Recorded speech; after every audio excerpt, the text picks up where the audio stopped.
Hello. അപ്പോൾ മാങ്ങ സീസണൊക്കെ അല്ലേ? അപ്പോൾ നമ്മൾ ഇന്ന് വന്നിരിക്കുന്നത് ഒരു മാമ്പഴ പുളിശ്ശേരി ആയിട്ടാണ്. അപ്പോൾ അതെങ്ങനെ ഉണ്ടാക്കിയെടുക്കാമെന്ന് നോക്കാം. നല്ല ടേസ്റ്റാണ്. എല്ലാവരും ഒന്ന് ട്രൈ ചെയ്ത് നോക്കണം കേട്ടോ. അപ്പോൾ ആദ്യം നമ്മൾ പഴുത്ത മാങ്ങ ഒരു 5-6 തൊലി കളഞ്ഞ് ചട്ടിയിൽ കുറച്ച് വെള്ളം ഒഴിച്ചൊന്ന് വേവിക്കാൻ വയ്ക്കാം. അതൊന്ന് വെന്ത് വരട്ടെ. അപ്പോൾ ചെറിയൊരു വേവ് മതിയാവും.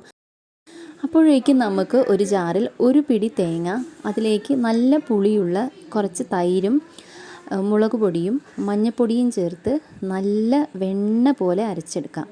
നല്ല വെണ്ണ അത് അരച്ചെടുക്കണം. അതിൽ വേറെ ഉള്ളിയോ അങ്ങനെ ഒന്നും ചേർക്കരുത്. എന്നിട്ടത് മാറ്റി വയ്ക്കാം.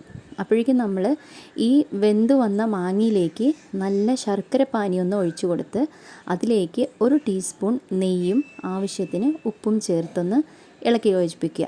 ഈ ശർക്കരപ്പാനിയും മാങ്ങയും തമ്മിൽ അങ്ങനെ കുഴഞ്ഞ് നല്ല യോജിച്ച് വരണം. അപ്പോൾ ഈ നെയ്യിൻ്റെ മണമൊക്കെ അതിലേക്കൊന്ന് ചേർന്ന് വരണം. എന്നിട്ട് അതിന് ശേഷമാണ് നമ്മൾ ഈ അരപ്പ് അതിലേക്ക് ചേർക്കുന്നത്. ഈ അരപ്പും ചേർത്ത് പിന്നെ അധികം വെള്ളമൊന്നും ഒഴിക്കരുത്. ഈ ഒരു കൺസിസ്റ്റൻസിയിലായിരിക്കണത്. അങ്ങനെ അത് നല്ലവണ്ണം ഒന്ന് തിള വന്നോട്ടെ.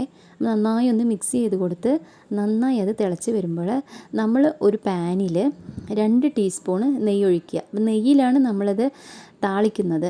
അപ്പോൾ വെളിച്ചെണ്ണയിലൊക്കെ ചിലരൊക്കെ താളിക്കും. പക്ഷേ ഇതിൻ്റേതായ ഒരു നല്ലൊരു ടേസ്റ്റ് നമുക്ക് കിട്ടണമെങ്കിൽ അതിൽ നെയ്യിൽ തന്നെ വറവിടുന്നതാണ് നല്ലത്. കടുകും ഉലുവയും വറ്റൽമുളകും കറിവേപ്പിലയും ഇട്ട് പൊട്ടിച്ച് ഇതിലേക്ക് ഒഴിച്ചാൽ നമ്മുടെ അസൽ മാമ്പഴ പുളിശ്ശേരി തയ്യാർ.